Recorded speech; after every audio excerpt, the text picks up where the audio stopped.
ಪ್ರಪಂಚ ಕೊಡುವಂತಹ ಹಲಸಿನ ಮರಗಳಿದೆ, ಅವುಗಳನ್ನು ನೀವು 30 ಫೀಟ್ ದೂರದಲ್ಲಿ ಹಾಕಬೇಕು. ಮಿಡಿಲ್ ಅಲ್ಲಿ 1 ವರ್ಷದಲ್ಲಿ ಆಗೋದು ಹಲಸು ಹಾಕಬಹುದು. ಹಾಗೆ ಪ್ರಭಾ ಇದ್ರೆ 4 ಪಚ್ಚಲಿ ತಗೊಂಡು ಬಾ. ಈಗ ಇಲ್ಲಿ ನೀವು ಫಸ್ಟ್ ಲಾಂಗ್ ಹೇಳಿದ್ರಿ, ಮತ್ತೆ 15 ಅಡಿ ಗ್ಯಾಪ್ ಸಾಲಿಂದ ಸಲಿಗೆ 15, ಕಂಪ್ಲೀಟ್ 15 ಮತ್ತೆ ಸೇಮ್ 15. ಇಲ್ಲಿ ಹಂಗಾಗಿ ಇಲ್ಲಿ ಮತ್ತೆ ಶಾರ್ಟಾ ಶಾರ್ಟ್ ಲೈಫ್ ಫೋಟೋ ತಕ್ಕಪ್ಪ ಆಮೇಲೆ ತಿನ್ನಂತೆ ಹಳದಿ ಸಂಖ್ಯೆ ಹೋಗಿ ಬರುತ್ತಲ್ಲ, ತುಂಬ ಚೆನ್ನಾಗಿದೆ. ಇದು ಆಲ್ ಸೀಸನ್ನ ನಾವು ಅದೃಷ್ಟ ಮಾಡಿದ್ವಿ ಸಿಗಲಿಕ್ಕೆ.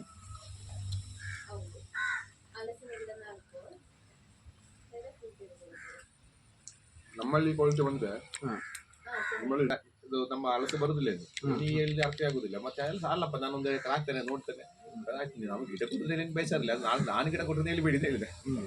ನೀವು ವ್ಯಾಪಾರ ನನ್ನ ವ್ಯಾಪಾರ ಆಗ್ತಾ ಇರ್ತದೆ. ಮತ್ತೆ ನನಗೆ ಯಾಕಾಯ್ತು ನಾ 1 ಲಕ್ಷ ನೀವು ಒಂದು ಕಾಲು ಹೋಲ್ಡ್ ಮಾಡಿ ಅಂತ ಮಾತಾಡಬೇಡಿ. ನಾನೊಬ್ಬರಿಗೆ ಫೋನ್ ಮಾಡ್ತೇನೆ, ಅವನಿಗೆ ಕರೆಕ್ಟ್ ಉತ್ತರ ಕೊಟ್ಟಿದೆ. ನೋಡಪ್ಪ ನಾನು 1-2 ಎಕರಲ್ಲಿ ಅಲ್ಲ, ಇಷ್ಟು ಎಕರಲ್ಲಿ ಕೃಷಿ ಮಾಡ್ತೇನೆ. ಅವರು ನಮ್ಮಲ್ಲಿ ಬರೋಳು ನಾನು ಫಸ್ಟ್ ನೆಗೆಟಿವ್ ಹೇಳ್ತಾರೆ, ಮತ್ತೆ ನಮಗೆ ಚೆನ್ನಾಗಿ ಬರ್ತದೆ ಗೊತ್ತಿಲ್ಲ ಅಂತೆಲ್ಲ ಹೇಳಿದೆ. ಅವರು ಹಾಕಿದ ಮೇಲೆ ಹಲಸಿನ ಹೇಳಿದ್ರಲ್ಲ ಏನ್ ಹೇಳಿದವರು ಚೆನ್ನಾಗಿದೆ, ಹಣ್ಣಲ್ಲಿ ಕೂಡ ಚೆನ್ನಾಗಿದೆ ಹೇಳಿದೆ. ಹೌದು, ಮೊನ್ನೆ ಸಿಕ್ಕಿತ್ತಂತಾರೆ ಹಣ್ಣೆಲ್ಲ ಚೆನ್ನಾಗಿದೆ. ಮತ್ತೆ ಇದಕ್ಕೆ ವಿಯೆಟ್ನಾಂ ನಮ್ಗೆ ಈಗ ಎಷ್ಟು ಟೇಸ್ಟ್ ಬರ್ತಲ್ಲ, ಈಗ ಇದ್ರ ಜೊತೆಗೆ ಇನ್ನೊಂದು ಇತ್ತು ಸಣ್ಣಗಾಯಿ, ಅದು ಇದಕ್ಕಿಂತ ಟೇಸ್ಟ್ ಇತ್ತು. ಆದ್ರೆ ಕೆಲವೊಮ್ಮೆ ಏನು ಟೇಸ್ಟ್ ಇಲ್ಲದೆ ಇರ್ತದೆ, ನಮಗೆ ಬರ್ತಾರ ಕರೆಕ್ಟ್ ಶೇಪ್ ಇಲ್ಲ, ಕರೆಕ್ಟ್ ಸೈಜ್ ಇಲ್ಲ, ಆ ತರ ಬರ್ತದೆ. ಇದರಲ್ಲಿ ಇದು ಕಸ್ಟಮರೇ ಕಟ್ ಮಾಡಿದ್ರು, ಇವತ್ತು ಬೆಳಿಗ್ಗೆ ಒಂದು ರೈತರೇ ಕಟ್ ಮಾಡಿದ್ರು. ಅದರಲ್ಲಿ ಅವರು ಮರದ ತಗೊಂಡು ಹಣ್ಣು ಕಾಯಿ ಬೆಳಿ ಪರಿಮಳ ಬರ್ತಾನೆ ನೋಡುವಾಗ ನಾವು ಕಟ್ ಮಾಡಿದಾಗೆ. ಹಾಗೆ ಅಂಬಿಗ ಬೆಳಿಗ್ಗೆ ದೊಡ್ಡ ಬಳ್ಳಾಪುರದ ಅವ್ರ ನಂಬರ್ ಕೊಡು. ಈಗ ಇಲ್ಲಿ ಮೊಬೈಲ್ ಚಾರ್ಜ್ ಇರುವಾಗ ಕಾಲ್ ಮಾಡಿದಲ್ಲ, ಮತ್ತೆ ಅವರ ನಂಬರಿಗೆ ಕಾಲ್ ಮಾಡಿದೆ ಬೆಳಿಗ್ಗೆ. ಅವರು 15 ಎಕರಲ್ಲಿ ಪ್ಲಾಂಟ್ ಮಾಡುವರು. ಮತ್ತೆ ಈಗ ಒಂದು ಅರ್ಧ ಗಂಟೆ ಮುಂಚೆ ಒಬ್ಬರು ಫೋನ್ ಮಾಡಿದ್ರು, 60 ಎಕರಲ್ಲಿ ಪ್ಲಾಂಟ್ ಮಾಡಬೇಕು. ಅದಕ್ಕೆ ಇಲ್ಲ ಅಚ್ಚ ಫೋನ್ ಕೊಡು ಮಗ, 60 ಎಕರಲ್ಲಿ ಪ್ಲಾಂಟ್ ಮಾಡಬೇಕಂದ್ರೆ ಅವರಿಗೆ ಇದು ಯಾರೆಲ್ಲ ಬೈಬೇಕು ಮಾಡ್ತಾರೆ. ನಾನು ಆಲೋಚನೆ ಮಾಡಿ ಇಷ್ಟೆಲ್ಲ ದೊಡ್ಡ ಪ್ರಮಾಣದಲ್ಲಿ ನಮಗೆ ಒಂದು FPL ಮಾಡಿದ್ರೇನು? ಅದು ಮಾಡ್ಲೇಬೇಕಾಗಿತ್ತು. ಅದು ನಾನು ನೀವು ಮಾಡಿದಿರ ಅಂತ ಅನ್ಕೊಂಡ್ರೆ ಇಲ್ಲ ನನ್ಗೆ ಅದೆಲ್ಲ ಅಷ್ಟು ನಾಲೆಜ್ ಇಲ್ಲ. ಮತ್ತೆ ನಾವು ಅದು ಕಲಿತವರೇನಲ್ಲ. ಈಗ ನಮ್ಮಲ್ಲಿ 10 ಎಕರೆ 20 ಎಕರೆ 30 ಎಕರೆ 50 ಎಕರೆ ಕೃಷಿ ಮಾಡೋ ರೈತರು ಇದ್ರೆ ಸೋಮೇಶ್ ಸಪೋರ್ಟ್ ಕೇಳಿಲ್ವ ನೀವು? ಸಹಜ ಅಲ್ಲ, ನಾನು ಸಪೋರ್ಟ್ ಯಾರ್ದು ಕೇಳಿಲ್ಲ. ಈಗ ನನ್ನ ಮನಸ್ಸಲ್ಲಿ ಈಗ ಅವ್ರು ಕೇಳ್ತಾರೆ. ಈಗ ನಾನು 60 ಎಕರೆ ಹಲಸು ತೋಟ ಮಾಡಿದ್ರೆ ನೋಡಿ 1,000 ಜನ ಮೆಂಬರ್ಸ್ ಟೋಟಲ್ ಹೆಸರು ನಮಗೆ ಲಿಸ್ಟ್ ಬೆಳಿಗ್ಗೆ ಸಿಕ್ಕಿತ್ತು. ಬಿದ್ರಿಂದ ಒಂದು ಹಳ್ಳಿ ಸುತ್ತಮುತ್ತಲು ಒಂದು 800 ಸೇರಿ 1,000 ಜನ ರೈತರು ಎಲ್ಲ ಸೇರಿ 25,000 ಎಕರೆ ಬಿದ್ರು. ಆಲ್ರೆಡಿ 25,000 ಎಕರೆ ಇದೆ, ಇನ್ನೊಂದು 15,000 ಎಕರೆ ಮಾಡಿದ್ರೆ ಟೋಟಲ್ 40,000ರಿಂದ 50,000 ಎಕರೆ ಆಗುತ್ತೆ ಅಂತ ಅವ್ರ ಲೆಕ್ಕ. ಈಗ ಸಣ್ಣ ಇಂಡಸ್ಟ್ರಿ ಮಿಷಿನರಿ ಎಲ್ಲ ಮಾಡಿದ್ದಾರೆ ಆಗಲೇ ಅವರು. ಮತ್ತೆ ವ್ಯಾಲಿಡೇಟೆಡ್ ಪದಾರ್ಥ ಮಾಡಲಿಕ್ಕೆ, ಆಹಾರ ಪದಾರ್ಥ ಮಾಡಿ ಕಳಲೆಗೆ ಅದಕ್ಕೊಂದಿಷ್ಟು ಮಾಡಿ ಎಲ್ಲ ರೆಡಿ ಮಾಡ್ಕೊಂಡಿದ್ದಾರೆ. ಇರ್ಲಿಲ್ಲ ಈಗಿತ್ತು. ಮುಳ್ಳಿರೋಂಥ ಜಾತಿಗೆ ಇಲ್ಲ, ಕಾಡಿನ ಜಾತಿಗೆ ಇದಕ್ಕೆ ಕಳಲೆಗೆ ಇಲ್ಲ, ತೆಗಿಲಿಕ್ಕೆ ಇಲ್ಲ. ಮುಳ್ಳು ಇಲ್ದಿರೋಂಥ ತಳಿಗೆ ಪರ್ಮಿಷನ್ ಉಂಟು. ಹಾಗೆ ಅಸ್ಸಾಮಲ್ಲಿ ರೋಡ್ ಸೈಡ್ ಮಾಡ್ತಾರೆ. ರೋಡ್ ಮಾಡ್ತಾರೆ. ನಾವು ಈಗ ಪಿಲಿಕುಳ ಕಾರ್ಯಕ್ರಮ ಮಾಡಿದ್ವಿ, ಆರ್ಗ್ಯಾನಿಕ್ ಫೇರ್ ಮಾಡಿದಾಗ ಪಿಲಿಕುಳದಲ್ಲಿ ಅಂಗಡಿಲಿ ಓಪನ್ ಆಗಿಟ್ಟು ಮಾರ್ತಾ ಇದ್ರು. ಜಾಡಿಗಳಲ್ಲಿ ಹಾಕಿ 5 kg ಇದು ಉಪ್ಪು ನೀರಲ್ಲಿ ಹಾಕಿತ್ತು ಮಾರ್ತಾ ಇದ್ರು ಪಿಲಿಕುಳದಲ್ಲಿ. ನಾನು ಹೇಗೆ ಕೇಳಿದೆ ನಿಮಗೆ ಪರ್ಮಿಷನ್ ಉಂಟಾ ಅಂತ ಹೇಳಿ, ಅದೊಂದು ಸೌತ್ ಕೇಂದ್ರದಲ್ಲಿ ಇದೆ ಅಂತ ಹೇಳಿದ್ರು ಅವರು. ಸರ್, ನಾವು ಈ ವಿಷಯಕ್ಕೆ ಬಂದ್ರೆ ಈಗ ಎಲ್ಲರೂ ಕಾಮನ್ ಆಗಿ ಒಂದೇ ಕ್ವಶ್ಚನ್ ಕೇಳಿದ್ರು, ಹಲಸು ಎಷ್ಟು ಫೀಟ್ ದೂರದಲ್ಲಿ ಹಾಕಬೇಕಂತ. ಅದು ಹಳೆ ಕಾಲದ ಕ್ವಶ್ಚನ್ ಆಯ್ತು, ಯಾಕಂದ್ರೆ ಎಲ್ಲ ಮರದ ಸ್ಟ್ರಕ್ಚರ್ ಒಂದೇ ಲೆಕ್ಕ ಅಲ್ಲ. ಕರೆಕ್ಟ್. ಆವಾಗ ಒಂದು ಬಿತ್ತಾಕಿ ಬೆಳೆಸುವ ಹಲಸಿನ ಮರಕ್ಕೆ ಒಂದು 40 ಫೀಟ್ ಗ್ಯಾಪ್ ಬೇಕು. ಇದಲ್ಲ ಎಲ್ಲರೂ ಒಂದೇ ಕ್ವಶ್ಚನ್ ಹೇಳಿದ್ರು, ಹಲಸು ಎಷ್ಟು ಫೀಟ್ ದೂರಕ್ಕೆ ಹಾಕಬೇಕು. ಅದ್ ಮುಂಚೆ ತೆಂಗಿನ ಮರಕ್ಕೆ ಹಾಗೆ ಇತ್ತಲ್ಲ, 50 ಅಡಿ ಒಂದು ಹಾಕ್ಬೇಕು ಅಂತ. ಯಾಕಂದ್ರೆ ಅದು ಆ ಕಾಲದಲ್ಲಿ ಹಲಸಿನ ಮರದಲ್ಲಿ ನಾಟಿ ಮರನೇ ಇರುದು, ದೊಡ್ಡದಾಗಿ ಬೆಳೆಯುವುದು. ಈಗ ಹುಣಸೆ ಮರ ಎಷ್ಟು 40 ಫೀಟ್ 50 ಫೀಟ್ ದೂರಕ್ಕೆ ಹಾಕುದಾಗೆ ಹಾಕಬೇಕಂತ. ಇವಾಗ ಆತರ ಅಲ್ಲ, ಹಲಸಿನ ಮರದಲ್ಲಿ 2 ಟೈಪ್ ಇದೆ. ನಾವು ಇದನ್ನೇ ಕೇಳುದು, ನಟ್ಟು 1.5-2 ವರ್ಷಕ್ಕೆ ಎಲ್ಲ ಹೊಲ ಕೊಟ್ಟು 10-20 ವರ್ಷದಲ್ಲಿ ಹೋಗುವಂತ ನಮ್ದು ಈ ಥಾಯ್ಲೆಂಡ್ ವಿಯೆಟ್ನಾಂ ತರಕಾರಿಗಳು ಚಿಕ್ಕ ಮರದಲ್ಲಿ ಆಗ್ತದೆ. ಅದಕ್ಕೆ ಸೀಸನ್ ಇಲ್ಲ, ಸೀಸನ್ ಮುಂಚೆ ಆಗ್ತದೆ. ಒಂದು 12 ಫೀಟ್ ದೂರದಲ್ಲಿ ಒಂದು ಎಕರೆಗೆ ಒಂದು 300-350 ಮರ ಹಾಕಬಹುದು. ಇನ್ನೊಂದು ನಾಟಿ ಮರ ಅಲ್ಲ, ನಾಟಿ ಮರದ ಅಷ್ಟು ಬರೋದ್ರು ಕೂಡ ಅದರಲ್ಲಿ ಕಸಿ ಕಟ್ಟಿದ ಗಿಡಗಳು. ಈಗ ತಾವು ಹೇಳಿದ್ರು ಸಿದ್ದು ಶಂಕರ ತರ ಯೂನಿವರ್ಸಿಟಿ ತಳಿಗಳು ನಮ್ಮ ಹತ್ರ. ಅದರಲ್ಲಿ J33, ಲಾಲ್ಬಾಗ್ ಮಧುರ ಮತ್ತು ಡಂಗ್ ಸೂರ್ಯ, ಅಂತ ತುಂಬಾ ತಳಿಗಳಿದೆ. ಅವುಗಳೆಲ್ಲ ಮಿನಿಮಮ್ 30 ಫೀಟ್ ಬೇಕು. ಈಗ 30 ಫೀಟ್ ದೂರದಲ್ಲಿ ಈ ಮರ ನಟ್ರೆ ಆ 2 ಮರದ 30 ಫೀಟ್ ಗ್ಯಾಪ್ ಫಿಲ್ ಆಗಲಿಕ್ಕೆ ತುಂಬಾ ಟೈಮ್ ತಗೊಳ್ತೇವೆ. ಒಂದೇ ಎಕರಲ್ಲಿ ತಾವು ಏನ್ ಮಾಡಬಹುದು ಅಂತ ಕೇಳಿದಿಗೆ ಈ 2 ಒಂದು 30 ಫೀಟ್ ಮಿಡಿಲ್ ಅಲ್ಲಿ ಈ ಶೋರ್ಟ್ ಲೈಫ್ ಇದ್ದ ಮರ ಹಾಕಬೇಕು. ಇದು 2 ವರ್ಷಕ್ಕೆ ಫಲ ಕೊಟ್ಟು 10-20 ವರ್ಷದಲ್ಲಿ ಹೋಗ್ತದೆ. ಆ ಮರ ಕಾಯಾಗಲಿಕ್ಕೆ 4-5 ವರ್ಷ ಬೇಕಾಗ್ತದೆ. ತುಂಬಾ ವರ್ಷ ಬಾಳಿಕೆ ಇದೆ. ಮತ್ತು ಈ ಮರದ ಒಂದು ಮರದಲ್ಲಿ ಇಡೀ ಆಗೋದು 50 ಕಾಯಿ ಆದ್ರೆ ಈ ಲಾಂಗ್ ಲೈಫ್ ಇದ್ದ ಮರದ ಒಂದು ಗೆಲ್ಲಲ್ಲಿ ನಿಮ್ಗೆ 50 ಕಾಯಿ ಸಿಗ್ತದೆ. ಯಾವಾಗ ಮರ ಮೆಚೂರ್ ಆದ ಮೇಲೆ. ಈ ಮರದ ಲೈಫ್ ನಿಮಗೆ ಹೋದ ಮೇಲೆ ಕೂಡ ಆ ಮರ ವೈಲ್ಡ್ ಆಗಿ ನಿಮಗೆ ಒಳ್ಳೆ ಇನ್ಕಮ್ ಕೊಡ್ತೇವೆ. ಮತ್ತು ಫ್ಯೂಚರ್ ಏನಿರುವುದು ಹಲಸಿನ ಹಣ್ಣಿಗಿಂತ ಜಾಸ್ತಿ ಸರ್ಕಾರಿಗೆ ಉಪಯೋಗ ಒಂದು ಹಲಸು. ಅದಕ್ಕೆ ನಮ್ಮ ನಾಟಿ ಮರಗಳು ಅಂದ ತಳಿಗಳೆಲ್ಲ ಒಮ್ಮೆ ಕಾಯಿ ತೆಗೆದ್ರೆ ಮತ್ತೆ 8-10 ತಿಂಗಳು ಕಳೆದ ಮೇಲೆ ಪುನಃ ಅದರಲ್ಲಿ ಕಾಯಿ ಶುರು ಆಗುತ್ತೆ. ಈ ಡಾರ್ಕ್ ವೆರೈಟಿಗಳಲ್ಲಿ ಥೈಲ್ಯಾಂಡ್, ವಿಯೆಟ್ನಾಂ, ನಾವೀಗ ನಿನ್ನೆ ತಾಯಿನ ಹೇಳ್ತಾವಲ್ಲ, ಥೈಲ್ಯಾಂಡಿನ ಬೀಜ ಹಾಕಿ ಬೆಳೆಸಿ ಒಂದು ಗಿಡ ನಮ್ಮ ಹತ್ರ ಇದೆ. ಅದರಲ್ಲಿ ಎಲ್ಲವೂ ಸೀಸನ್ ಇಲ್ಲ. ಒಮ್ಮೆ ಕಾಯಿ ಕಟ್ ಮಾಡಿದ್ರೆ ಒಂದು 2-3 ತಿಂಗಳಲ್ಲಿ ಮತ್ತೆ ಶುರು ಆಗ್ತದೆ. ರೈತರಿಗೆ ತುಂಬಾ ಅನುಕೂಲ. ಈಗ ಕೊತ್ತಕಾಯಿ ಮಾರ್ಲಿಕ್ಕೆಲ್ಲ ತುಂಬಾ ಅನುಕೂಲ. ಮತ್ತೆ ಇದ್ರ ಸಮಸ್ಯೆ ಅಂದ್ರೆ ಒಂದೇ ಶೇಪಿನಲ್ಲಿ ಕಾಯಿ ಬರುದಿಲ್ಲ. ಒಂದು ದೊಡ್ಡದು, ಒಂದು ಸಣ್ಣದು. ಇವಾಗ ಇದಿಷ್ಟು ಚೆನ್ನಾಗಿದೆ, ಇನ್ನೊಂದು ಕಾಯಿ ಕಟ್ ಮಾಡಿದ್ರೆ ಇಷ್ಟು ಚೆನ್ನಾಗಿರುತ್ತೆ ಹೇಳಲಿಕ್ಕೆ ಆಗಲ್ಲ. ಇದಕ್ಕಿಂತ ಚೆನ್ನಾಗಿರ್ಬೋದು. ಒಂದು ಈ ಕಾಯಿಗಳು ಒಂದು ಅಮೀಬ ತರ ಒಂದೇ ಲೆಕ್ಕ ಕಾಯಿಗಳು ಬರುದಿಲ್ಲ. ಅದು ಮಾತ್ರವಲ್ಲ, ಈಗ ಹಲಸಿನ ಎಲ್ಲರಿಗೂ ಗೊತ್ತಿರೋ ವಿಷಯನೇ, ಒಂದು ಮರ ಬೆಳೆದು ಕಾಯಿ ಹಾಕಬೇಕಾದ್ರೆ NPK ಅಲ್ಲ 16 ಕಂಟೆಂಟ್ಗಳು ಬೇಕು. ಅದರಲ್ಲಿ NPK ಎಲ್ಲ ನಾವು ಕಾಮನ್ ಕೊಡುವಂಥದ್ದು. ಮಾಮೂಲಿ ಹಲಸಿನ ಮರದ ಬೇರುಗಳು ತಾವು ನಟ್ರೆ 30 ಫೀಟ್ ದೂರದಲ್ಲಿ ಹೋಗಿ ಎಲ್ಲೆಲ್ಲೋ ಹೋಗಿ ಅದರದ್ದು ಆಹಾರ ತಗೊಳ್ತವೆ. ಆಹಾರ ಅದಕ್ಕೆ ಬೇಕಾದ ಎಲ್ಲ ಕಂಟೆಂಟ್ ತಂದು ವರ್ಷಕ್ಕೊಮ್ಮೆ ಕಾಯಿ ಆಗೋದು. ಅದಕ್ಕೆ ಎಲ್ಲ ಮೈಕ್ರೋನ್ಯೂಟ್ರಿಯೆಂಟ್ ಎಲ್ಲ ಅದರಲ್ಲಿ ಸಂಪುಷ್ಟವಾಗಿರ್ತದೆ. ಆದರೆ ನಮ್ಮ ವರ್ಷ ಪೂರ್ತಿ ಆಗೋದು ಹಲಸುಗಳಿಗೆ ಎಕ್ಸ್ಟ್ರಾ ಮೈಕ್ರೋನ್ಯೂಟ್ರಿಯೆಂಟ್ ಕೊಡಬೇಕಾಗ್ತದೆ. ಕಾರಣ ಯಾಕೆಂದ್ರೆ ಇದರದ್ದು ಬೇರು ಉಳಿದ ಮರಗಳಾಗಿ ತುಂಬಾ ದೂರ ಕವರ್ ಆಗುದಿಲ್ಲ. ಆ ಪರಿಸರದಲ್ಲಿ ಮಾತ್ರ ಇರುದು. ಅದರಿಂದಾಗಿ ನಾವು ಕೊಡುವ ಗೊಬ್ಬರದಲ್ಲಿ NPK ಇರ್ತದೆ. ಉಳಿದ ಗೊಬ್ಬರಗಳು ನಾವು ಕಡಿಮೆ ಪ್ರಮಾಣದ ಹಾಕದಿದ್ರೆ ಫ್ಯೂಚರ್ಗೆ ಕಾಯೊಳಗೆ ಸಣ್ಣ ಸಣ್ಣ ಚುಕ್ಕಿ ಬರುದು, ಸ್ಕಿನ್ ಕೊಳಿಯುದು, ಶೇಪ್ಲೆಸ್ ಆಗುದು, ಅಲ್ಲಾದ್ರೆ ಟೇಸ್ಟ್ ಇಲ್ಲದೆ ಬರುದು. ಹಾಗೆ ಮತ್ತು ಬೋರಾನ್ ಕಮ್ಮಿ ಆದ್ರೆ ಹೊಡಿತದೆ, ಇದಕ್ಕೆ ಕಮ್ಮಿ ಆದ್ರೆ ಕಾಯಿ ಸೈಜ್ ಬರುದಿಲ್ಲ ಎಲ್ಲ. ಹಾಗೆ ಅದಕ್ಕೆ ಕಡಿಮೆ ಪ್ರಮಾಣದಲ್ಲಿ ಒಂದು 2-3 ವರ್ಷ ಕಳೆದ ಮೇಲೆ ಸಣ್ಣ ಪ್ರಮಾಣದಲ್ಲಿ ಕೊಡ್ಬೇಕಾಗ್ತದೆ. ಇದು ಹೇಳಿ ಕಾರಣ ಯಾಕಂದ್ರೆ ನಮ್ಮ ಮರದಲ್ಲಿ ವೆಲ್ಕಮ್ ಟ್ರೀ ಎಲ್ಲಿಂದ ಮರ ಇದೆ. ಈಗ ಸದ್ಯದಲ್ಲಿ ಕಾಯಿ ಇದೆ, ಕಾಯಿ ಇಲ್ಲದ ಟೈಮ್ ಇಲ್ಲ. ಆ ಮರದಲ್ಲಿ ಫಸ್ಟ್ 1-2-3-4 ವರ್ಷದಾಗ ಒಳ್ಳೊಳ್ಳೆ ಹಣ್ಣು ಸಿಗ್ತಾ ಇತ್ತು. ನಮ್ಮಿಂದ ಕೊಡುವ ಕಸ್ಟಮರ್ಗೆ ಒಳ್ಳೊಳ್ಳೆ ಹಣ್ಣು ಸಿಗ್ತಾ ಉಂಟು. ನಮ್ಮಲ್ಲಿ 5-6 ವರ್ಷಗಳಲ್ಲಿ ಹಣ್ಣಿನ ಕ್ವಾಲಿಟಿ ಕಡಿಮೆ ಆಯ್ತು. ಆಮೇಲೆ ನಾವು ಆಲೋಚನೆ ಮಾಡುವಾಗ ಸ್ವಲ್ಪ ಎಕ್ಸ್ಟ್ರಾ ಗೊಬ್ಬರ ಎಲ್ಲ ಕೊಟ್ಟು ನೋಡುವಾಗ ಇದಾಗುವಾಗ ಇನ್ನೊಬ್ಬರು ಸೈಂಟಿಸ್ಟ್ ಹೇಳಿದ್ರು, ಕಲಿತವರು ಒಬ್ಬರು ಹೇಳಿದ್ರು, ಈಗ ತರಕಾರಿ ಬೆಳೆಸುವಾಗ ನಾವು ಎಕ್ಸ್ಟ್ರಾ ಗೊಬ್ಬರ ಕೊಟ್ಟರೆ ಮಾತ್ರ ಅದರಲ್ಲಿ ಒಳ್ಳೆ ಇಲ್ಲು ಬರುದು. ಅದೇ ಸೇಮ್ ಮಣ್ಣಿನಲ್ಲಿ ಮತ್ತೆ ಕೃಷಿ ಮಾಡುವಾಗ ತರಕಾರಿಗಳಾಗಲಿ ಯಾವುದು ಒಳ್ಳೆದು ಬರುದಿಲ್ಲ. ಇದು ಅದೇ ತರ ಅಲ್ಲ, ಒಂದೇ ಜಾಗದಲ್ಲಿ ಕಂಟಿನ್ಯೂ ಕಾಯಿ ಬರ್ತಾ ಇರ್ತಲ್ಲ. ಈಗ ಎಲ್ಲ ಕಾಯಿ ತೆಗೆದ್ರೆ 2-3 ತಿಂಗಳಲ್ಲಿ ಮತ್ತೆ ಬರ್ತಲ್ಲ. 1 ವರ್ಷ ವೆಯ್ಟ್ ಮಾಡಿದ್ರೆ ಮೈಕ್ರೋನ್ಯೂಟ್ರಿಯೆಂಟ್ ಸಾಕೋದಕ್ಕೆ. ಅದರಿಂದಾಗಿ ಎಕ್ಸ್ಟ್ರಾ ಗೊಬ್ಬರ ಕೊಡ್ಬೇಕಾಗ್ತದೆ, ಮತ್ತೆ ಸಪೋರ್ಟ್ ಕೊಡ್ಬೇಕಾಗ್ತದೆ. ಹಾಗೆ ತುಂಬಾ ವರ್ಷ ಬಾಳಿಕೆ ಇಲ್ಲ ಅನ್ನೋದು ಮನಸ್ಸಲ್ಲಿ ನಡಬೇಕು. ಅದೇ 15-18 ವರ್ಷ ಒಳ್ಳೆ. ಈಗ 2 ಮಿಕ್ಸ್ ಮಾಡಿ ಇಟ್ಟರೆ ನಿಮಗೆ ಒಂದು 70 ಮರ ಲಾಂಗ್ ಲೈಫ್ ಇದ್ದದ್ದು, ಈ ಶಾರ್ಟ್ ಲೈಫ್ ಇಟ್ಟು ಒಂದು 150 ಮರ, 150 ಮರ, 225 ಮರ, 210-225 ಮರ ನಿಮಗೆ ಒಂದು ಎಕರೆಗೆ ಹಾಕಬಹುದು. 2 ಸೇರಿ ಶಾರ್ಟ್ ಆದ್ರೆ 150 ಮರ, 150. ಓಕೆ, 1:2 ಹಾಗೆ ಹಾಕಬಹುದು. ಲಾಂಗ್ 70 ಮರ. ಮತ್ತು ಬೋರ್ಗಳಲ್ಲಿ ಸ್ವಲ್ಪ ಹತ್ರದಲ್ಲಿ ಮಾಡಿಕೊಳ್ಳಬಹುದು. ಗಾಳಿ ಜಾಸ್ತಿ ಇದ್ರೆ ಇನ್ನೂ ಹತ್ರ ಆಗಿಕೊಳ್ಳಿ. ಗಾಳಿ ಜಾಸ್ತಿ ನಮ್ಮಲ್ಲಿ ವಿಂಡ್ ಫ್ಯಾನ್ ಇಲ್ಲೇ ಮೇಲೆ ಇದೆ, ಇಷ್ಟು ದೂರದಲ್ಲಿ.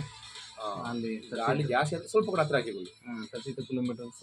ಅದಕ್ಕೋಸ್ಕರ ಈ ಬೌಂಡ್ರಿ ಇದಕ್ಕೆ ಬಿದಿರಿಗೆ ಹೋಗಕ್ಕೆ ಅಂತೇಳಿ ತುಂಬಾ ಗಾಳಿ ಅಂದ್ರೆ ನಿಲ್ಲಿಕ್ಕ ನಾವು ಮನುಷ್ಯನೇ ಹೀಗೆ ಆಗ್ತೀವಿ ಆಕ್ಷನ್. ಮತ್ತು ಒಂದು ಕೆಮಿಕಲ್ ಇಲ್ಲದ ಫ್ರೂಟ್ ಅನ್ನು ಹೇಳಿದ್ರೆ ವೆಜಿಟೇಬಲ್ ಕೊಂಡು ಹೈಯೆಸ್ಟ್ ವ್ಯಾಲ್ಯೂ ಇರುವುದು ಈಗ ಹಲಸಿನಕಾಯಿಗೆ. ಮತ್ತು ಎಲ್ಲರೂ ಉಪಯೋಗ ಮಾಡೋದಿಲ್ಲ, ಅದೊಂದೇ ಮಿತ್ತು. ಅದೊಂದು ಉಪಯೋಗ ಮಾಡ್ಲಿಕ್ಕೆ ಜನಗಳು ಮುಂದೆ ಬರಬೇಕಷ್ಟೇ. ವೇಗನ್ ಮಿಟ್ಟಿನಲ್ಲಿ ಕೊಂಡು, ಡಮ್ಮಿ ಮಿಟ್ಟಿನಲ್ಲಿ ಕೊಂಡು ತುಂಬಾ ಪ್ರಾಡಕ್ಟ್ಗಳು ಅಳಿಸಿದ 4 ವಾರ ಮುಂಚೆ IHR ಅಲ್ಲಿ 4 ವಾರ ಆಗಿಲ್ಲ, IHR ಅಲ್ಲಿ ಒಂದು ದೊಡ್ಡ ಕೃಷಿ ಮೇಳ ಆಯ್ತು. 1 ವರ್ಷ ಆಗ್ತಲ್ಲ ಇನ್ನ. ಅದರಲ್ಲಿ ಇನೋವೇಟಿವ್ ಆಗಿ ಮಾಡಿದವರಿಗೆ ಅವಾರ್ಡ್ ಕೊಡ್ತಾರಲ್ಲ, ಅದಕ್ಕೆ ಫುಡ್ ಪ್ರೊಡಕ್ಷನ್ ಮಾಡಿದ್ರಲ್ಲಿ ಹಲಸಿನ ಬೀಜದಿಂದ ಕುಕೀಸ್, ರಾಗಿ ಒಟ್ಟಿಗೆ ಅಲ್ಲ ಚಪಾತಿ ಗುಡಿ ಎಲ್ಲ ಮಾಡುವವರಿಗೆ ಅವರಿಗೆ ಸನ್ಮಾನ ಸಿಕ್ಕಿತ್ತು. ಅವ್ರನ್ನ ಫಸ್ಟ್ ಪ್ರೈಸ್ ಸೆಲೆಕ್ಟ್ ಮಾಡ್ತಾರೆ. ಯಾಕಂದ್ರೆ ಹಲಸಿನ ಬೀಜವನ್ನು ಕೂಡ ಈಗ ಆ ಪ್ರಾಡಕ್ಟ್ ಮಾಡಬಹುದು. ಮತ್ತು ಓಲ್ಡ್ ಜಾಕ್ ಫ್ರೂಟ್ ಪೌಡರ್ ನಲ್ಲಿ 100 ಪ್ರಾಡಕ್ಟ್ ಮಾಡ್ತಾ ಇದ್ದೇವೆ. ಹೌದು. ಮತ್ತೆ ಒಬ್ಬರು ಮಾಡೋದು ನಿಮಗೆ ಗೊತ್ತಾಗಲ್ಲ. ಈಗ ಸೋಷಿಯಲ್ ಮೀಡಿಯಾದಾಗಿ ಸ್ವಲ್ಪ ಅದನ್ನ ಅಡಿಗೆ ಪತ್ರೆ ಪುಸ್ತಕ, ಪಟ್ಟಿಯವರ ಪುಸ್ತಕದಲ್ಲಿ ಹೇಳಿ ಸುಮಾರು ಜನಗಳಿಗೆ ಗೊತ್ತಿದ್ರು ಕೂಡ ಇನ್ನೂ ಕೆಲವು ಹಳ್ಳಿಗಳಲ್ಲಿ ಏನೇನೋ ಪ್ರಾಡಕ್ಟ್ಗಳು ಮಾಡ್ತಾ ಉಂಟು, ಅವರವರೇ ಮಾಡ್ತಾ ಉಂಟು. ಅದು ಎಲ್ಲ ಬೆಳಕಿಗೆ ಬಂದ್ರೆ ಹಲಸಿನಷ್ಟು ಪ್ರಾಡಕ್ಟ್ ಮಾಡುವ ಒಂದು ಬೇರೆ ಒಂದು ಫ್ರೂಟ್ ಬೇರೆ ಇಲ್ಲ ಅಂತ ಹೇಳ್ಬೋದು. ಅಷ್ಟು ಪ್ರಾಡಕ್ಟ್ ಮಾಡಬಹುದು. ಮತ್ತೆ ನಮ್ಮ ಈ ಶಾರ್ಟ್ ಲೈಫ್ ಮರಕ್ಕೆ ವುಡ್ ವ್ಯಾಲ್ಯೂ ಸಿಗುದಿಲ್ಲ, ಲಾಂಗ್ ಲೈಫ್ ಮರಕ್ಕೆ ವುಡ್ ವ್ಯಾಲ್ಯೂ ಕೂಡ ಸಿಗ್ತದೆ ಫ್ಯೂಚರ್. ಮತ್ತು ಒಳ್ಳೆ ಒಂದು ಗೋಟ್ ಫಾರ್ಮಿಗೆಲ್ಲ ಬೇಕಾದ ಫುಡ್ ಇದ್ರಲ್ಲಿ ಸಿಗ್ತದೆ. ಅದು ಕೇಳೋಣ ಅಂತ ಇದ್ದೆ. ಏನು ಅವಾಗ ನಾವು ಕಟ್ ಮಾಡ್ಬೇಕಾಗತ್ತಾ? ಕಟ್ ಮಾಡಿ ಅದನ್ನ ಕಾಂಡಕ್ಕೆ ಬಿಸಿಲು ಬೀಳದಿದ್ರೆ ಕಾಯಿಗಳು ಕಡಿಮೆ ಆಗ್ತದೆ.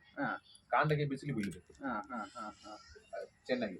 ಅದಕ್ಕೆ ಫುಲ್ಲು ಅದು ನಾವು ಅದನ್ನ ಸವರ್ತಾ ಇರ್ಬೇಕಂತ. ಆದ್ರೆ ಮಾತ್ರ ನಿಮಗೆ ಕಂಟಿನ್ಯೂ ಆಗಿ ಚೆನ್ನಾಗಿ ಕಾಯಿ ಬರೋಗ್ಲಿಕ್ಕೆ ಒಳ್ಳೆ. ಈಗ ಫುಲ್ ಕಾಡಾಗಿದ್ರೆ ಗಲ್ಲಿಗಳಲ್ಲಿ ಬಿಸಿಲು ಬೀಳದೆ ಕಾಯಿ ಬರೋದಿಲ್ಲ.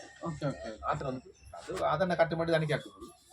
ಮೇಕೆ ಸಾಕಾಣಿಕೆಗೆ ಹಲಸಿನ ಕಟ್ ಮಾಡ್ತಿರಲ್ಲ, ಅದನ್ನ ಉಪಯೋಗಿಸ್ಕೋಬಹುದು. ತುಂಬಾ ಒಳ್ಳೆ ಮೇಕೆಗೆ ಅಂತ ಅವ್ರು ಹೇಳ್ತಾ ಇದ್ದಾರೆ. ಯಾವ ಹಲಸಿನ ಕಟ್ ಮಾಡ್ತೀವಿ?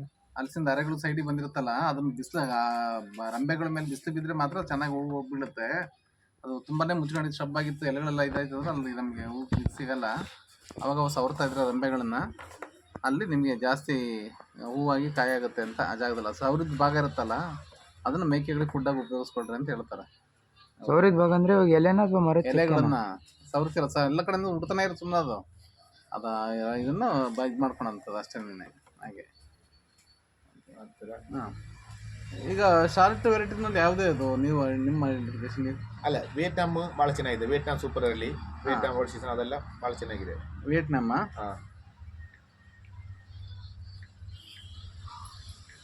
ವಿಯೆಟ್ನಾಂ ಮತ್ತೆ ಈಗ ಆಲ್ ಸೀಸನ್ ಅಂತ ಹೇಳಿದ್ರೆ ಅದು ಎರಡು ಒಂದೇ. ಆಲ್ ಸೀಸನ್ ಹೇಳಿದ್ರೆ ಕಂಟಿನ್ಯೂ ಒಂದೇ ಮರದಲ್ಲಿ ಹಾಕ್ತಾನಲ್ಲ, ಒಮ್ಮೆ ಕಾಯಿ ಮುಗಿದ್ರೆ ಒಂದ್ 2-3 ತಿಂಗಳಲ್ಲಿ ಆಗ್ತದೆ. ತಾವು 100 ಮರ ಹಾಕಿದ್ರೆ ಅದ್ರಲ್ಲಿ ಎಲ್ಲಿ ಯಾವ ಮರದಲ್ಲಿ ಆದ್ರೆ ಕಾಯಿಗಳು ಆಗ್ತಾನೆ ಇರ್ತದೆ. ಒಂದೇ ಮರದಲ್ಲಿ ನಿಮಗೆ ಕಂಟಿನ್ಯೂ ಆಗಬೇಕಾದ್ರೆ ಮರ ಒಂದು 5-6 ವರ್ಷ ಬೆಳಿಬೇಕು. ಆಗ ನಿಮಗೆ 50 ಮರ ನಟ್ರೆ ಒಂದರಲ್ಲಿ ಮುಗಿಯುವಾಗ ಇನ್ನೊಂದು ಶುರು ಆಗ್ತದೆ. ಆತರ ಅಲ್ಲ. ಈಗ ಅದನ್ನೇ ಆಲ್ ಸೀಸನ್ ಅಂತ ಹೇಳದ? ಆಲ್ ಸೀಸನ್ ಹೇಳಿ. ವಿಯೆಟ್ನಾಂ ಆಲ್ ಸೀಸನ್ ಎರಡು ಒಂದೇನಾ? ಅಲ್ಲ, ವಿಯೆಟ್ನಾಂ ಥಾಯ್ಲೆಂಡ್ ತಳಿಗಳಿಂದ ದೇಶದಿಂದ ತುಂಬಾ ತಳಿಗಳು ಬಂದಿದೆ ಒಂದು ಟೈಮ್.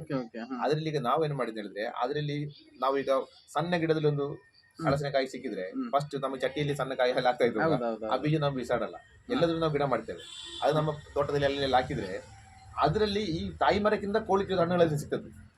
ಆತರ ಒಂದು ಮರದ ಒಂದು ನಿನ್ನಿತಾಯಿ ಹೇಳುದು ತಾಯ್ಲೆಂಡ್ ಒಂದೇ ಮರದ ಕಸಿ ಗಿಡ. ಈಗ ತಾಯ್ಲೆಂಡ್ ಬೆಂಗಿನಲ್ಲಿ ಬರ್ತಲ್ಲ, ಅದ್ರ ಬೀಜದಲ್ಲಿ ನಾವೊಂದು ಸುಮಾರು ಗಿಡ ಮಾಡುವಾಗ ಇದೊಂದು ಇನ್ನೂ ಸ್ವಲ್ಪ ಒಳ್ಳೆ ಸೈಜ್ ಇದೆ, ಒಳ್ಳೆ ಟೇಸ್ಟ್ ಇದೆ, ಪರಿಮಳ ಎಲ್ಲ ಇದೆ, ಮತ್ತು ತುಂಬಾ ಟೈಮ್ ಲೇಟ್ ಆಗುದಿಲ್ಲ, ಕಾಯಿ ಆಗ್ತದೆ. ಅದರಿಂದಾಗಿ ನಾವು ನಿನ್ನಿತಾಯಿ ತಾಯ್ಲೆಂಡ್ ಒಂದು ನಿನ್ನೆಗಳ ಹೆಸರು ವಿಳಿಸಿ ನಿನ್ನಿತಾಯಿನ ಹೆಸರು ಕೊಟ್ಟಿರೋದು. ಅದು ಈಗ ತಾವೀಗ ನಮ್ಮಿಂದ ಒಂದು ವಿಯೆಟ್ನಾಂದಲ್ಲಿ ತಗೊಂಡು ಹಾಕಿದ್ರಿ, ಅದರಲ್ಲಿ ಕಾಯಿ ಬಿಟ್ಟಿದ್ರಿ. ಕಾಯಿ ಬಿಟ್ಟ ಮೇಲೆ ಇದ್ರ ಬೀಜದಲ್ಲಿ ಒಂದು 50 ಗಿಡ ಮಾಡಿದ್ರೆ ಈ 50 ಗಿಡ ಇದಕ್ಕೆ ಚೆನ್ನಾಗಿ ಬರ್ಲಿಕ್ಕೆ ಸಾಕು, ಇದಕ್ಕೆ ಹಾಳಾಗ್ಲಿಕ್ಕೆ ಸಾಕು. ನಾನು ಹೇಳಿದ ನಿಮ್ಗೆ ಅರ್ಥ ಆಯ್ತಾ? ಈಗ ನಮ್ಮಿಂದ ಒಂದು ಹಲಸಿನ ಗಿಡ ತಗೊಂಡು ನಾವು ನಟ್ಟಿದ್ರಿ, ಅದು ಒಂದು ವಿಯೆಟ್ನಾಂದಲ್ಲಿ. ಅದರಲ್ಲಿ ಬೀಜದಲ್ಲಿ ಹುಟ್ಟಿದ ಗಿಡಕ್ಕೆ ಒಂದು ಹೆಸರು, ಒಂದು ಪೇಟೆಂಟ್ ಇಲ್ಲ. ಅದು ನಿಮ್ದೇ ಬೀಜ, ನೀವು ನಾಟಿ ಬೆಳೆಸಿದ ಗಿಡ, ನಿಮ್ದೇ ಬೀಜದಲ್ಲಿ ಹುಟ್ಟಿದ ಮರ. ಅದ್ರಲ್ಲಿ ಒಂದು ಒಳ್ಳೆ ತಳಿ ಬಂದ್ರೆ ಅದು ನಿಮಗೆ ಒಂದು ಸ್ವಂತ ಹೆಸರಿಗೆ ಈಗ ಅಂದನೂರು ಸಣ್ಣ ಅಂತೇಳಿ ಅಕ್ಕಿ ಇದೆ. ಅದು ರೈತ ಯಾವ್ದಾದ್ರು ಎಕ್ಸ್ಪೀರಿಯನ್ಸ್ ಮಾಡ್ತಾ ಮಾಡ್ತಾ ಆ ತಳಿ ಹುಟ್ಟು ಸಹಜದ ರೈತ ಅವ್ನು ಅವ್ರ ಊರ ಹೆಸರು ಇಟ್ಕೊಂಡಿದ್ದಾನೆ, ಅಂದನೂರು ಅಂತ. ಆನಂದನೂರು ಇದು ನಿನ್ನೆ ತಾಯಿಯಿಂದ, ತಾಯಿಯಿಂದ ಮತ್ತೆ ನಮ್ಮ ನಿನ್ನೆಕಲ್ ಊರಿಗೆ ಬಂದದಿಗೆ ನಿನ್ನೆ ತಾಯಿಯಿಂದ ಹೆಸರು ಇಟ್ಟುಕೊಂಡಿರೋದು. ಆದ್ರೆ ಅದು ಕಮರ್ಷಿಯಲ್ ಆಗಿ ನಮ್ಮ ಹತ್ರ ಕೊಡುವಷ್ಟು ಗಿಡಗಳು ಈಗ ನಮ್ಮ ಹತ್ರ ಇಲ್ಲ ಈಗ. ಅದು ಈಗ ಅಂದ್ರೆ ಮತ್ತು ಅದು ನಾವು ಜಾಸ್ತಿ ಏನಾಗಿದ್ರೆ ನಮ್ಮ ಕರಾವಳಿಯಲ್ಲಿ ಬಯಲುಸೀಮೆಗಿಂತ ಒಳ್ಳೆ ಹಣ್ಣು ಬರುದಿಲ್ಲ. ಈ ತಳಿಗಳು ಅಷ್ಟು ಈಗ ತಂದ್ರೆ ತಾವು ಹೇಗೆ ತಿಂದಿರಿ ಈಗ ಸೂಪರ್ ಇದೆಲ್ಲ, ಅದು ನಮಗೆ ಸಂತೋಷ. ಅದು ಅದಕ್ಕಿಂತ ಚೆನ್ನಾಗುತ್ತೆ ನಮಗೆ ಅಂತ ಬರುತ್ತೆ ಅದಷ್ಟೇ. ನಿಮ್ಮಲ್ಲಿ ಹಲಸು ಚೆನ್ನಾಗಿ ಬಂದೇ ಬರುತ್ತೆ. ಈಗ 6 ಗಂಟೆಗೆ ನಾವು ಬೆವರ್ತಾ ಇದ್ರಿ ಇಲ್ಲಿ. ಈ ತರ ಹಣ್ಣುಗಳು ಬೆವರ್ತದೆ, ಅರ್ಧ ಬೆವರು ಹಣ್ಣು ಗಿಡ ಕಾಯಿಲಿ ಉಳಿತದೆ. ಇಲ್ಲಿ ನೀರಲ್ಲಿ ಡಿಪ್ಪಾದಾಗಿರ್ತದೆ. ಬಯಲುಸೀಮೆಯಲ್ಲಿ ಹಾಗೆಲ್ಲ ರಾತ್ರಿ ಕೂಡ ಒಣಗಾಳಿ ಹೊಡಿತಾ ಇರ್ತಲ್ಲ ಸರ್. ನಿಮ್ಮಲ್ಲಿ ಎಲೆಗಳು ಕಡಿಮೆ, ಕಾಯಿ ಜಾಸ್ತಿ. ಹೌದು, ನಮ್ಮಲ್ಲಿ ಎಲೆಗಳು ಜಾಸ್ತಿ, ಕಾಯಿ ಕಡಿಮೆ. ಇಲ್ಲಿ ಉದ್ದ ಬೆಳೀತದೆ. ನಿಮ್ಮಲ್ಲಿ ಈ ತರ ಉದ್ದ ಮರಗಳೆಲ್ಲ ಇಲ್ಲ, ಎಲ್ಲ ಒಂದು ಚಂದ ಶೇಪಿನಲ್ಲಿ. ಇದು ಇಲ್ಲಿ ನೋಡಿ ಎಲ್ಲ ಕಾಡು ಮರಗಳೆಲ್ಲ ಒಂದು ಉದ್ದಾಗಿ ಬರ್ತದೆ, ಗಿಡ್ಡಾಗಿ ಬರ್ತದೆ, ಆ ತರ ಇರ್ತಲ್ಲ. ನಾವು ಈಗ ಅಂದ್ರೆ ಈಗ ನಮ್ಮಲ್ಲಿ ಕೆಲವರು ಹಣ್ಣು ತಗೊಂಡೋಗ ಮಾರ್ಲಿಕ್ಕೆ ಏನು ರೋಡ್ ಸೈಡ್ ಅಲ್ಲಿ ತೊಳೆ ಬಿಡಿಸಿ ಎಲ್ಲ ಮಾರ್ತಾರಲ್ಲ, ಈ ಲೆಕ್ಕಕ್ಕಾದ್ರೆ ಇದೇನು ಶಾರ್ಟ್ ತಳಿಗಳು ಇದೆಯಲ್ಲ ಅದು ವರ್ತ ಅವರಿಗೆ ಅವರಿಗೆ ಶಾರ್ಟ್ ತಳಿ ಪಚ್ಚಲಿ ತೆಗೆದು ಮಾರುವುದು ಪರ್ಪಸ್ಗೆ ಆಗುದಿಲ್ಲ. ಯಾಕಂದ್ರೆ ಬೀದಿ ಬೀದಿ ಮಾರ್ತಾ ಇರ್ತಾರಲ್ಲ ಅವರಿಗೆ ಒಂದು ದೊಡ್ಡ ಕಾಯಿ ಕಟ್ಟು ಮಾಡುವಾಗ ಹಾ. ಅದು ಸುಮಾರು ಪಚ್ಚ ಸೊಳ್ಳೆ ಸಿಕ್ಕಬೇಕು ಅವರಿಗೆ. ಹಾ, ಹೌದು. ಇದು ನಮಗೆ ಒಂದು ಫ್ಯಾಮಿಲಿಗೆ ಒಂದು ಹ್ಮ್ 5 kg ಕಾಯಿ ಇದ್ರೆ, ಹಾ. 4 kg ಕಾಯಿ ಇದ್ರೆ ಒಂದು 200 ರೂಪಾಯಿ ಅವನಿಗೆ ಮಾರ್ತಾನೆ. ಹ್ಮ್ ಅವ 100 ರೂಪಾಯಿ ನಿಮ್ಗೆ ತಗೊಂಡು 200 ರೂಪಾಯಿ ಮಾರಿದ್ರೆ ತಗೊಳ್ಳೋರಿಗೆ ಲಾಭ, ಲಾಸ್ ಇಲ್ಲ. ಲಾಸ್ ಇಲ್ಲ. ಹಾ. ನಿಮ್ಗೆ ಯಾವ ಸೊಳ್ಳೆ ತೆಗೆದು ಮಾರುವವರಿಗೆ ಹಾ. ಲಾಂಗ್ ಲೆಂತ್ ಮರಗಳೇ ಬೆಸ್ಟ್. ಹಾ, ಹಾ. ಅದ್ರಲ್ಲಿ ಚಂದ್ರ ಸಲ ಕೇಳಿದಲ್ಲ ಅದೆಲ್ಲ ಸುಮಾರು 10 kg ಮೇಲೆ ಬರುತ್ತೆ ಒಂದೊಂದು. 15 kg ಇಲ್ಲ, 15 kg 20 kg ಬರ್ತದೆ. ಇದೇನು ರೇಟ್ ಆಗುತ್ತೆ ಈಗ ವಿಯೆಟ್ನಾಂ ಅದೆಲ್ಲ ಸಸಿಗಳ?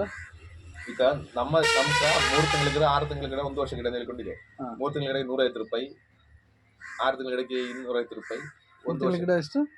150 ರೂಪಾಯಿ, 150. ಹಾ. 250, 400 ನಮ್ಮ ರಿಟೇಲ್ ಪ್ರೈಸ್. ಇದು 6 ತಿಂಗಳದ? 250. ಓಕೆ. 1 ವರ್ಷ ಗಿಡ. ಹಾ. ಪ್ಲಾಂಟ್ ಆ ಪ್ರಾಯಕ್ಕೆ ತಕ್ಕ ನಾವು ದೊಡ್ಡ ಕವರ್ ಹಾಕಿ ಬೆಳೆಸ್ತಾ ಇರ್ತೇವೆ. ಓಕೆ. 1 ವರ್ಷದ ಎಷ್ಟು? ಅದು 400 ರೂಪಾಯಿ. 400. ಓಕೆ. ಅದರಲ್ಲಿ ಆಲ್ರೆಡಿ ಸಣ್ಣ ಸಣ್ಣ ಬೀಜ ಬಂದಿರ್ತದೆ ಈಗ 1 ವರ್ಷ ಗಿಡದಲ್ಲಿ. ಅದು ನಿಲ್ಲೊಂದಲ್ಲ, ಕಾಯಿ ತೆಗಿಬೇಕು, ಅದು ಬಿದ್ದು ಹೋಗ್ತದೆ. ಈ ಆದ್ರೂ ಮತ್ತೆ ಇದು ನಮ್ದು ರಿಟೇಲ್ ಪ್ರೈಸ್. ಹೋಲ್ಸೇಲ್ ಆಗಿ ತಕ್ಕಳು ನಾವು ರೈತರ ರೇಟ್ ಹಾಕಿ ಕೊಡ್ತೇವೆ. ಇದು ಲಾಂಗ್ ಇದ್ರದ್ದು ಅದ್ರಲ್ಲಿ ಯಾವ್ದು ಈಗ ಡಂಗ ಸೂರ್ಯ ರೆಡ್ ಕಲರ್ ಆಯ್ಕೆ ಮಾಡಿದ್ರೆ ಡಂಗ್ ಸೂರ್ಯ ಬೆಸ್ಟ್. ಓಕೆ. ಡಂಗ್ ಸೂರ್ಯ. ಮತ್ತು ಯೆಲ್ಲೋ ಕಲರ್ ಅಲ್ಲಿ J33 ಬೆಸ್ಟ್. ಡಂಗ್ ಸೂರ್ಯ ಏನಿದೆ ಕಾಸ್ಟ್? ಸೇಮ್ ಎಲ್ಲ ರೈಟ್ ಎಲ್ಲ ಉಂಟು. ಅದರಲ್ಲಿ ಇದೇ ತರ ಸಿಗುತ್ತೆ 3 ತಿಂಗಳು 6 ತಿಂಗಳು ಎಲ್ಲ. ಓಕೆ. ಡಂಗ್ ಸೂರ್ಯ ಮತ್ತೆ ಇನ್ನೊಂದು ಯಾವ್ದು ಹೇಳಿದ್ರಲ್ಲ? J33. ಇದು ಹೇಗೆ ಇವರು ಹೆಸರುಗಟ್ಟ ಅವರು ಡೆವಲಪ್ ಮಾಡಿರೋದ ಇದು? ಎರಡು ತಳಿಗಳನ್ನು ಅವರೇ ಡೆವಲಪ್ ಮಾಡಿ ಯಾವುದು ಇಲ್ಲ. ಇದು ಯಾರು ಮಾಡಿದ್ದು? ಯಾರ್ದು? ಇದೆಲ್ಲ ಹೊರಗಡೆ ದೇಶದಲ್ಲಿ. ಓ ಹೌದಾ? ಹೊರಗಡೆ ದೇಶದಲ್ಲಿ ಥಾಯ್ಲೆಂಡ್, ವಿಯೆಟ್ನಾಂ. ಸೂರ್ಯ ಅಂತ ಇತ್ತಲ್ಲ ಅದಕ್ಕೆ ಕೇಳಿದೆ. ಅಲ್ಲ, ಡಂಗ್ ಸೂರ್ಯನಲ್ಲಿ ಅವರು ಥಾಯ್ಲೆಂಡ್ ಭಾಷೆ ಲ್ಯಾಂಗ್ವೇಜ್ ಅಲ್ಲಿ ಏನೋ ಈಗ ಸೂರ್ಯ ಮೇಲೆ ಬರೋ ಕಲರ್ ಬರ್ತಲ್ಲ. ಕೇರಳದಲ್ಲಿ ಸರಿಯಾಗಿ ಅರ್ಥನಿಗೆ ಗೊತ್ತಿಲ್ಲ. ಕೇರಳದಲ್ಲಿ ಸಿಂಧೂರ ಬಳಸ್ತಾರೆ. ಸಿಂಧೂರ ಹಳಸಿದೆ. ಯಾಕಂದ್ರೆ ನಮ್ಮಲ್ಲಿ ಸಿಂಧೂರ ಕಲರ್ನಲ್ಲಿ ಕುಂಕುಮ ಸಿಂಧೂರ ಟೈಮ್ ಹೇಳಿ ಕಾರಣ ಸೂರ್ಯ ಮುಳುಗೋ ಟೈಮಲ್ಲಿ ಸಮುದ್ರಕ್ಕೆ ಸೂರ್ಯ ಸಾಯಂಕಾಲ ಹೊತ್ತಿಗೆ ಒಂದು ಕಲರ್ ಬರುತ್ತೆ, ಹಳದಿ ಒಳ್ಳೆ, ಕೆಂಪು ಒಳ್ಳೆ, ಒಂದು ಬೇರೆ ಕಲರ್, ಅದೇ ಕಲರ್ ಸೊಳೆ ಅದಕ್ಕೆ ಸಿಂಧೂರ ಹೆಸರು ಕೊಟ್ಟಿರೋದು. ಆತರ ಏನಾಗಿರ್ಬೇಕು ಡಂಗ್ ಸೂರ್ಯ ಅನ್ನಿರೋದು. ಡಿಯಾಂಗ ಸೂರ್ಯ. ಇದು ಇದೊಂದು 30-40 ವರ್ಷ ಈ ಮರಗಳು ಬರುತ್ತೆ. ಜಾಸ್ತಿ ಬರುತ್ತೆ. ಅದೇ ಈ ಬರಗಾಲದ ನಾಡುಗಳಿಗೆ ಈ ತಳಿಗಳನ್ನ ನಾವು ಯಾವುದಾದ್ರು 2 ವರ್ಷ ನೀರು ಗೊಬ್ಬರ ಎಲ್ಲ ಕೊಟ್ಟು ಚೆನ್ನಾಗಿ ಬೆಳೆಸಬೇಕು. ಒಂದು ನಮ್ಮ ಶಾರ್ಟ್ ಟೈಪ್ ತಳಿಗಳಿಗೆ ಒಂದು 5 ವರ್ಷ ಕಳೆದ ಮೇಲೆ ಕೂಡ ಸ್ವಲ್ಪ ಎಕ್ಸ್ಟ್ರಾ ಹಾಕಬೇಕು. ಇದು ಗುಂಡಿ ಏನ್ ಹೇಳ್ತೀರಾ ಅಳತೆ ನೀವು? ಈಗ ಅಂದಾಜು ನೀವು ಒಂದು ಏರಿಯಾಗೆ ಡಿಪೆಂಡ್ ಆಗಿ. ಹೌದು. ಈಗ ನಾವೆಲ್ಲ ಹಾಕಿದ ಮಣ್ಣಲ್ಲಿ ಆದ್ರೆ ನೀವು ಹಂಗೆ ನಟ್ಟು ಬಿಡಿ. ದೊಡ್ಡ ಹೊಂಡನ್ನು ತೆಗೆದು ಹರಿಕೆ ಮಾಡ್ಲಿಕ್ಕೆ ಹೋಗಿ ಬೇಡ. ಲೂಸ್ ಗಟ್ಟಿ ಮಣ್ಣಾದ್ರೆ 1.5 ಫೀಟ್ ಆದ್ರೆ ಹೊಂಡ ತೆಗೆದು ಗಟ್ಟಿ ಮಣ್ಣು. ಈಗ JCB ಅಲ್ಲಿ 1 ಬಕೆಟ್ ತೆಗೆದು ಹೊರಗೆ ಹಾಕುದು, 1 ಬಕೆಟ್ ತೆಗೆದು ಲೂಸ್ ಮಾಡಿ ಅಲ್ಲಿ ಹಾಕುದು. ಅದ್ರಲ್ಲಿ ಸ್ವಲ್ಪ ಏನಾದ್ರು ಸಾವಯವ ಗೊಬ್ಬರ ಏನಾದ್ರು ಇದ್ರೆ ಮಿಕ್ಸ್ ಮಾಡಿ ಮತ್ತದು ಫುಲ್ ತುಂಬಿ ಹೋದ ಹೊಂಡ ಒಂದು 6 ತಿಂಗಳಲ್ಲಿ ಒಂದು 1/2 ಫೀಟ್ ಜಗ್ತದೆ. ಮತ್ತೆ ಮೇಕೆ ಎಲ್ಲ ಸ್ವಲ್ಪ ಜಾಗದ ಮಾಡಿಕೊಳ್ಳು. ಬೇಲಿ ಅದೆಲ್ಲ ಫುಲ್ ಜಾಲರಿ ಫೆನ್ಸಿಂಗ್ ನಡೀತಾ ಇದೆ. ಹೌದಲ್ಲ? ಎಷ್ಟು ಎಕರೆ ಜಾಗ ಉಂಟು ಸರ್ ತಮಗೆ? 13-4 ಎಕರೆ. 1 ಎಕರೆ ಚಾನಲ್ಗೆ ಹೋಯ್ತು, ಇನ್ನು 12 ಎಕರೆ ಇದೆ. 1 ಎಕರೆ ಕೆರೆ ಮಾಡಿದ್ದೀನಿ. 200 by 200. ಕೆರೆಗೆ ನೀರಿಲ್ಲಿಂದ ಒಂದು ಬೋರ್ವೆಲ್ ನೀರು ಬಿಡುತ್ತಾ ಇದೀವಿ ಸೋಲಾರ್ ವ್ಯವಸ್ಥೆ ಮಾಡ್ಕೊಂಡು. ಇನ್ನೊಂದು ಹಳ್ಳದ ನೀರು ಬರುತ್ತೆ. ವರ್ಷಕ್ಕೊಂದು 4-5 ಸಲ ನೀರು ಮಳೆ ಬರುತ್ತೆ ಆ ಜಾಗದಲ್ಲಿ ಅಷ್ಟೇ. ನಾವು ಬೋರ್ವೆಲ್ ನೀರನ್ನ ಫುಲ್ ಟೈಮ್ ಹೊಡೆದು ಟ್ಯಾಂಕಿ ತೊಟ್ಟಿಗೆ ಕೆರೆ ತುಂಬಿಸೋದು, ಪ್ಲಾಸ್ಟಿಕ್. ಆಮೇಲೆ ಅದರಿಂದ ಮತ್ತೆ ಸೆಂಟ್ರಿಫ್ಯೂಗಲ್ ಮೋಟರ್ ಮಾಡ್ಬಿಟ್ಟು ಹೊರಗಡೆ ನೀರು ಈಗ ಯಾವ ಬೆಳೆಗಳು ಹಾಕ್ತಿವಿ ಆದ್ರೂ ಡಿಸೈನ್ ಮಾಡ್ತಾರೆ. ಈಗ ಅಲ್ಲಿ ಸುಮ್ಮನೆ ಬಂಬು ಚಾಲು ಮಾಡಿ ಇಲ್ಲ ಅದಿಲ್ಲ. ಅದು ಇದು ನಿಮಗೆ ಲಾಭಕರ ಹೇಳ್ತೀರಾ? ಯಾಕಂದ್ರೆ ಅದು ತುಂಬಾ ಮೆಗ್ನೀಷಿಯಂ, ಕ್ಯಾಲ್ಸಿಯಂ ತುಂಬಾ ಕಲೆಕ್ಟ್ ಆಗ್ತದೆ ನೀರಲ್ಲಿ. ಅದೇನಾಗುತ್ತೆ ಮೈಕ್ರೋಬಲ್ ಆಕ್ಟಿವಿಟಿ ಸ್ಪೀಡ್ ಕಡಿಮೆ ಮಾಡ್ತಾ ಇದೆ. ಡೈರೆಕ್ಟ್ ನೀರು ಹಾಕ್ಲಿಕ್ಕಿಂತ ಈಗ ಹಾಕಲಿ ಅಡ್ವಾಂಟೇಜ್ ಕ್ಯಾಲ್ಸಿಯಂ ಮತ್ತೆ ಮೆಗ್ನೀಷಿಯಂ ಇದೆಯಲ್ಲ ನೀರಲ್ಲಿ, ನೇರವಾಗಿ ಬೋರಿಂದ ಬರೋಂಥ ಆರ್ಸೆನಿಕ್ ಇರ್ಬೋದು ಅಥವಾ ಕ್ಯಾಲ್ಸಿಯಂ ಮೆಗ್ನೀಷಿಯಂ ಹೈ ಪ್ರಮಾಣದಲ್ಲಿ ಬರ್ತದೆ, ತುಂಬಾ ಪ್ರಮಾಣದಲ್ಲಿ ಆಳವಾಗಿರೋದು. 250, 300 ಅಡಿ, 400 ಅಡಿಯಿಂದ ನೀರು ಮೇಲಕ್ಕೆ ಬರ್ತಾ ಇದೆಯಲ್ಲ, ಹಾಗಾಗಿ. LED hello,